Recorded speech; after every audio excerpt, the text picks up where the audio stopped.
આપ જોઈ રહ્યા છો spark today news. National Herald case સંદર્ભે નર્મદા જિલ્લા કોંગ્રેસ દ્વારા આવેદનપત્ર આપી કાર્યવાહીનો વિરોધ કરાયો છે। નેશનલ હેરાલ્ડ કેસને લઈને ઈડી દ્વારા રાહુલ ગાંધી, સોનિયા ગાંધી, શ્યામ પિત્રોડા સહિતના વિરુદ્ધમાં ખોટી રીતે ચાર્જશીટ દાખલ કરવામાં આવી તેવા પણ આક્ષેપ કરવામાં આવે છે। સમગ્ર મામલે સીઆરપીસી ધારા 197(1) નું ઉલ્લંઘન કરીને ચાર્જશીટ કરવામાં આવી છે તેમજ રાજકીય કિન્નાખોરી રાખીને એક ષડયંત્ર રૂપી કાર્યવાહી કરી હોવાના આક્ષેપ પણ છે।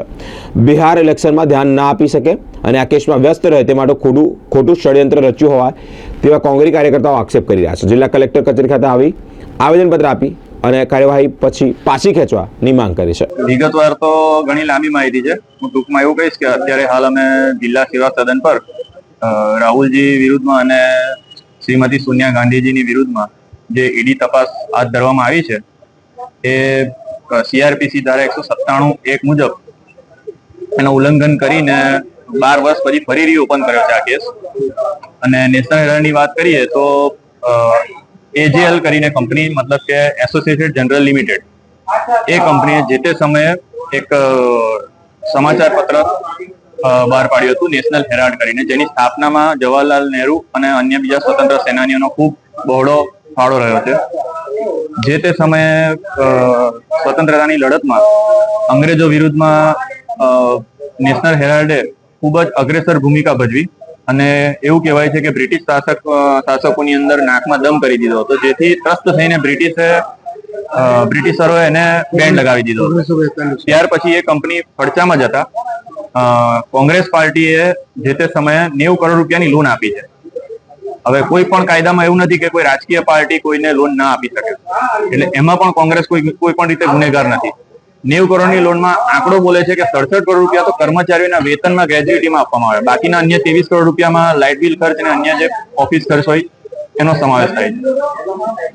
વધુ વિગતમાં વાત કરું તો ભારતીય જનતા પાર્ટીનું અને ઈડીનું એવું કેવું છે કે 5000 કરોડની સંપત્તિ છે નેશનલ હેરાલ્ડ પાસે। હકીકતમાં એવું છે કે આઈટી વિભાગના આંકડા છે કે 360 કરોડની સંપત્તિ છે। એટલે કહેવા જઈએ તો નેશનલ હેરાલ્ડ એટલે કે સ્વતંત્રતાની લડતમાં ખૂબ જ અગ્રેસર ભૂમિકા ભજવી છે નેશનલ હેરાલ્ડના સમાચાર પત્રે। અને હાલ ત્યાર પછી જવાહરલાલ નહેરુ અને તથા અન્ય સ્વતંત્ર સેનાનીઓ જે સ્થાપકો હતા એ લોકોએ 90 કરોડની લોન જો ભરપાઈ ન કરી શકી, એના લીધે ઇક્વિટી શેર ધારકોની 700 શેર ધારકોની પરમિશન લઈને એને ઇક્વિટી શેરમાં પરિવર્તન કરી દીધું અને ત્યાર પછી ફરી એક કંપનીને નેશનલ હેરાલ્ડ ચલાવવા માટે અનુમતિ આપી। એટલે હાલ પણ ભારતીય જનતા પાર્ટી સેમ એવું લાગે છે કે બ્રિટિશોના નકશા કદમ પર જ જઈ રહી છે અને નેશનલ હેરાલ્ડના મુદ્દાને લઈ અને 12 વર્ષ પછી ફરી રીઓપન કરે છે આ કેસ। એનો મતલબ એવો છે કે તમે કોઈ પર્ટિક્યુલર પરિવારને એટલે કે ગાંધી પરિવારને ટાર્ગેટ કરવા માંગો છો, જે હાલમાં એકમાત્ર એવું પરિવાર છે અને કોંગ્રેસ એકમાત્ર એવી પાર્ટી છે કે તમારી જે સન્મુખિયાશાહીની સામે સખત ખુલ્લામાં વિરોધ કરે છે। શું માંગણી છે?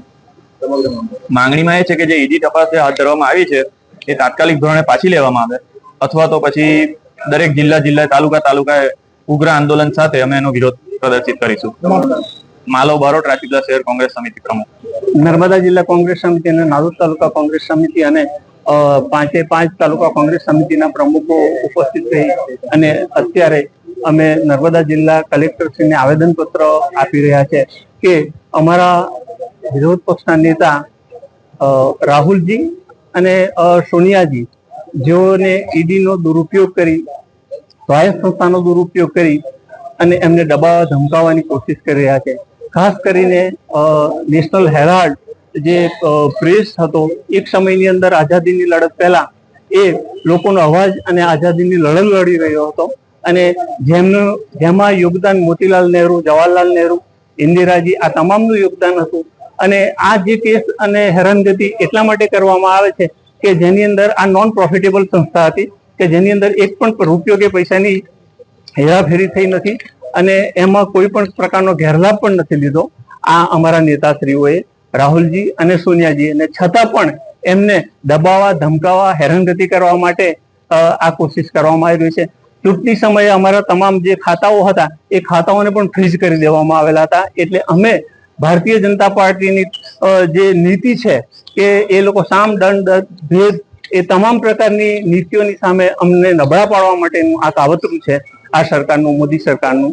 અને આ માટે અમે હજુ પણ જો રૂકે નહીં મોદી સરકાર અને એમનું તંત્ર, એમની ઈડી, એમની પોલીસ, તો અમે લોકશાહી ઢબે એનો પ્રતિકાર કરવા માટે, લડત આપવા માટે અમે મજબૂત રીતે તૈયાર છે. પ્રફુલ્લ પટેલ, નર્મદા જિલ્લા કોંગ્રેસ પ્રમુખ.